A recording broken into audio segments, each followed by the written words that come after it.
Just a quick word of advice. If you are going to a music festival, make sure you wear sunscreen. I am fried from head to toe, and that was with SPF 30. I went to Sonic Temple last night here in Columbus, Ohio to see Korn. It was an all-day festival. I am absolutely shredded. My voice is shot. We still have work to do though, so it's the day after, and we got to go to the stores. You pick up where I left off. My sales were absolutely terrible yesterday, so we have a lot of making up to do. Let's hit the stores, wear sunscreen. And if you want to have straight hair before the festival, you can pick up one of these Nori travel steam press iron things. Anyway, never saw one of these before. This looks like it's pretty much in like new condition. May have been used once or twice. And it looks like they sell pretty consistently. I'll list it for $40. It's going to cost, what was that, $4.99 there? And I've never seen these before, so make sure that if you were not familiar with that one, that you add it to your list of items to be on the lookout for when you're shopping in thrift stores. But yeah, I can barely feel in my face right now. Logitech, no value on this, but there's a lot in this little electronics area that I haven't seen before. So I'm going to, touch over a lot of things. It's completely empty straightening comb. Like, did somebody actually take that out and put it in their pocket and walk away with it? This is so strange if that's the case. I see a singing machine, karaoke microphone. I looked that up. That doesn't have any value. And then there's I think this is not this item here, but that orange swing line. I picked that up in just a second. That is like a corded nail gun. I forgot to look up the Rusk. You guys might want to check that. Double check my work on that one because I missed or didn't look that one up. And then this also has no value. Swing line, nail gun, corded. What do they want for? I couldn't see the price. It's like half torn off. Maybe $7, $8. No value there. I saw a couple listed for $15, so I can't really work with that. But I always like when I come into a store, and especially one that you frequent often. We're going to go to this one, by the way, and then we're going to go to another one of the more slower ones in the area. But it's always nice to see fresh items on the shelves, which usually means that the store is doing a good job of getting their stuff out pretty quickly once it is processed and priced. Okay, I don't see anything else here. The Nori steam press, travel steam press, good one to look for. And then I always make it a point to pick up waffle makers, waffle irons. This one, nothing doing there, but there are plenty that are very unsuspecting that do have value. So always just check those as a frame of reference as well. I'm going to move over to my favorite end cap and look at some cosmetics. That one I didn't think I can work with because I didn't think it was brand new. This one is OC, and I think I have this. It's Daily Glow 2 Essentials. It's like I don't know if it says it's a bestseller set. There's 3 or 4 of them in there, all brand new. It's a good seller at around, I think, $30. And that's pricing for me. I will be on the high end there. If you go into Terapeak, you'll see lots of sales that were in like the $15, $20 range.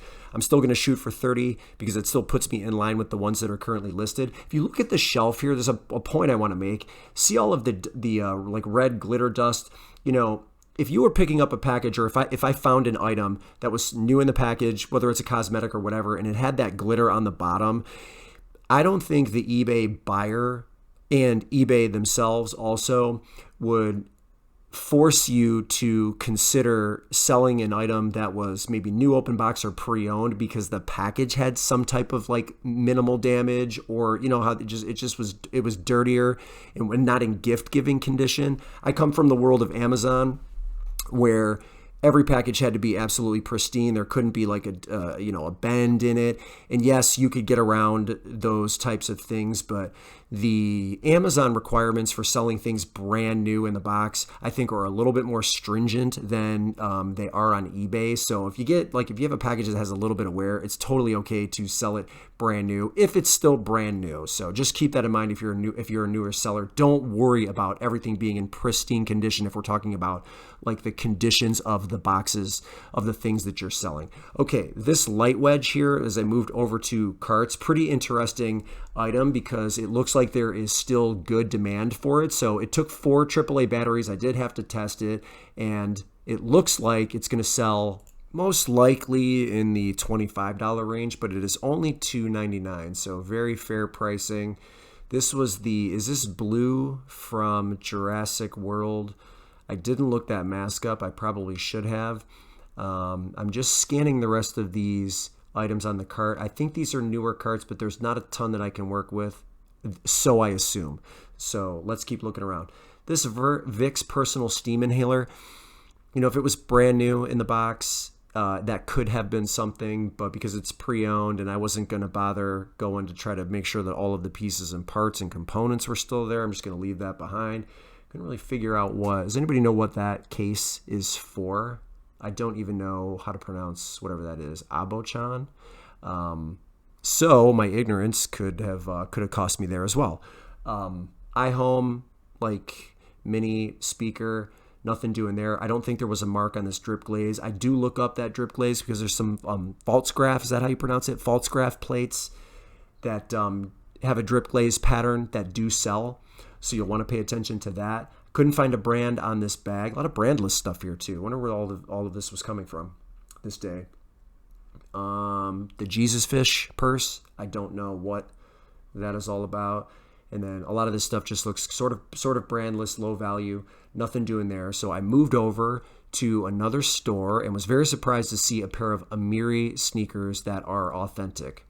The Amiri brand is a luxury fashion brand. It comes from Mike Amiri. He was a Los Angeles set designer and then went into fashion, built this brand, a lot like Supreme and those hypebeast type companies you see. This is the SKEL shoe. If you look at their website right now, there's an updated version of the shoe that they're featuring right now that's pink on their homepage. And so finding these is pretty sweet, actually. This is an older version of the shoe. It's a men's size 9. It does have some wear. I do still think it will sell. I'm going to list it for $75. Retail on these is absolutely ridiculous. But listen, that's why you price high when you can price high, because there is plenty of people out there in the world. I am not one of them that can afford Amiri. So 75 though, I think is fair because there's life left in the shoe, but with the amount of wear, and I'm not going to spend a ton of time cleaning it. So somebody's going to have to love it in the condition that they're getting it in, which is not absolutely perfect. So I think $75 is going to be fair because it's going to be on the lower end for that shoe on eBay, and I'll take it. It was, it was $12.99, $13. Now, there's a pattern that I've noticed in this store. This is a very slow-moving store. I think from a revenue perspective in Columbus, I forget where this location is, but the Clintonville area maybe, there's not a lot of traffic going on. I'm not exactly sure why that is, but I can make some assumptions based on their pricing. So if you take a look, this is an Amazon Basics shredder for $15. This thing might be worth $1. So that was marked 15, and then you look at their VCR DVD combos, all priced at $15 to $16, which maybe to the naked eye seems realistic, but in this area, I'm going to say 60% of all of the regular shoppers that come into thrift stores and frequent garage sales and all that are resellers. And so if you know your market, it makes much more sense from a reseller's perspective to price a little bit on the lower side to induce your regular customers to come back. If you're just charging $15, $16 for the one-off customers, you see this Ninja machine marked 30, that machine marked 16. I mean, it just, to me, it makes more sense to try to induce people to show up more so on a regular basis. This was the iced tea maker. I think they have this marked up too. You're not going to appeal to the lower end buyer, the one that only comes in at random, doesn't, maybe have lots of money to spend consistently. It just makes no sense to price this way in an area where the majority of your buyers, at least your consistent buyers, are out there purchasing to resell. It's completely okay to accept that fact. Some stores in my area do it very, very well. They understand their customer base. I don't think this store is in that boat right now, and I think from a revenue perspective, because I do have an idea what their revenue numbers are in relation to the district, they're struggling. So it doesn't make sense to me. And I want to come in and support them. I want to support the area that I thrift in. I want it to thrive. I think when you create a healthy balance between the amount of people shopping and thrifting and the amount of available stores, hopefully like me promoting it creates a little bit of equilibrium. But I don't think pricing like in this manner, in this area, makes a whole lot of sense. But again, I'm not working behind the scenes, so it's just my uneducated opinion of just some dude that shops inside thrift stores. So take it for what it's worth. But we're gonna look at the shelves to just see if even the stuff that maybe is marked up is worth picking up. So I went over to toys. I looked at some of the plush. I really couldn't find anything that looked like it was something that I could use to resell, something that, even if I had to pay a little bit more money, would be okay to price aggressively, even just to move it, because the sales velocity was good. I didn't see any of that in this store for the most part. So I do have the pair of shoes. We're going to continue to grind. Just here in a second, you're going to notice that I take a look at a Super Soaker. The brand on this, I think, was Bumblebee. This is a pressurized Vindicator. It's not worth reselling. But if you can find, and it's garage sale season, and this is where I happen to find the majority of them. I found them in thrift stores before. But if you can find the vintage Laramie, certain style vintage Laramie Super Soakers, those are still pulling a lot of money pre-owned. One of the things I want to warn you about, just based on both personal experience and the research I've done, is if you get one that leaks and you think you can fix it, they are near impossible to fix. So I was like, feeling real limber one summer and thought I could take it apart. Took one of them apart. I could not get the thing fixed. I mean, like, it was crazy. I left that Franklin glove behind at $10. It really wasn't worth anything based on the research that I was doing. But those things, don't think that if it's got a leak, you're going to be able to fix it easily. I would just pass it up or sell it for parts, depending on how cheaply you can purchase it. And this is not just me.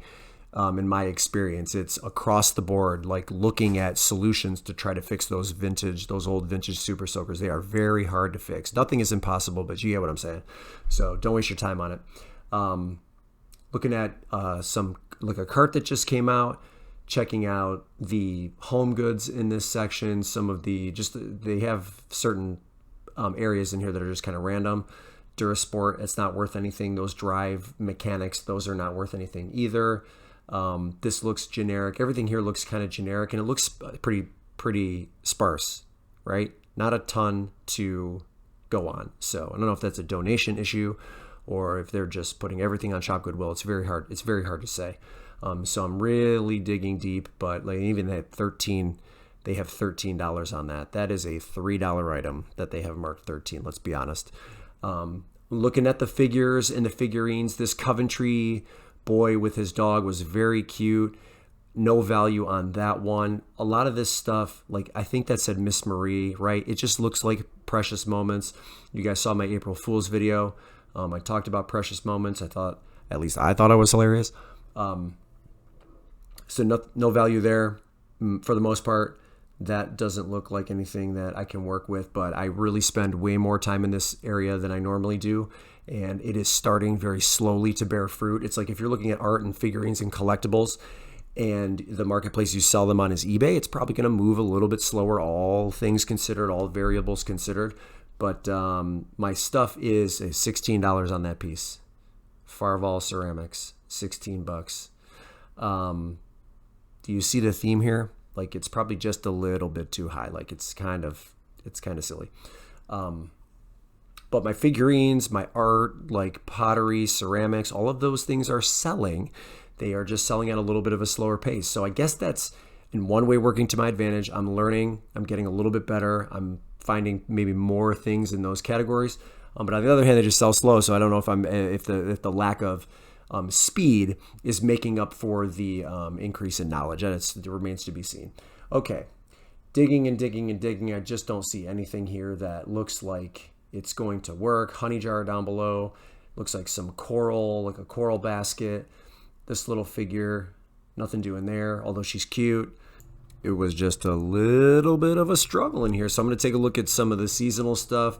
Maybe something will catch my eye, but it's one of those days where it probably just wasn't going to happen in this place. But there's a couple of things I want to show you at home. So let's take a look at some of the things I didn't catch on camera. All right, I have 2 bread and butter items and then one that I'm hoping you've never seen before, although with the amount of sales that have occurred with this specific item in the last 90 days, it's almost a guarantee that some of you have sold this or knew about this before. But anyway, let me get to it. Rothy's, this is like, it's for some people, it's bread and butter. Right now, like declining prices. So I have a flat black women's size 8. These have to be priced at $30 if I want any visibility at all, and I don't run promoted listings. Like sometimes I promote around 2 to 4%. So $30, maybe $25, and I always ship them $5 ground advantage, right around that price to get visibility, get them moved sooner than later because they're starting to sit. Next thing here is a TI 84 Plus Silver, another one that you can't really get $50 for pre-owned anymore in most cases. So again, if I'm not going to run promoted listings, I have to price this in the $40 range, and that just comes with the territory. Somebody let me know. My oldest daughter, who is going to be a sophomore next year, insists that they're still using these or she's going to need one. But if they move to another calculator, that will really like drop the price, I assume. So these are going to still float for me around $40. Maybe you can get more for it depending on if you have a limited edition color or you just priced it high and got lucky. But for me, $40 is like the going rate for these now. So declining prices on the Rothy's, very slowly declining prices on the TI 84. And if you ever see this is a Fisher Price Happy Apple. This only cost me 99 cents. I find them pretty frequently. This will probably be the 3rd or the 4th one this year that I sell. $15, top of the market 20. I have sold it for 20 in the past. I think this can ship ground advantage for $5 because I think it goes under 12 or 13 ounces. Don't quote me on that, but keep your eye out for this little fella. It's pretty cute, and 206 sold in the last 90 days is what I noticed when I was just checking eBay, and I sell it all the time. So if you weren't aware that that little apple was an item to be on the lookout for, grab it. It's not going to make you a ton of money, but I have a feeling some of you weren't aware of that ahead of time. So that's it. That's all I've got for you. Thanks for tuning in. If you are not subscribed to the channel, hit that button for me, please, as I try to grow. And that's it. We'll see you in the next one. Thanks again.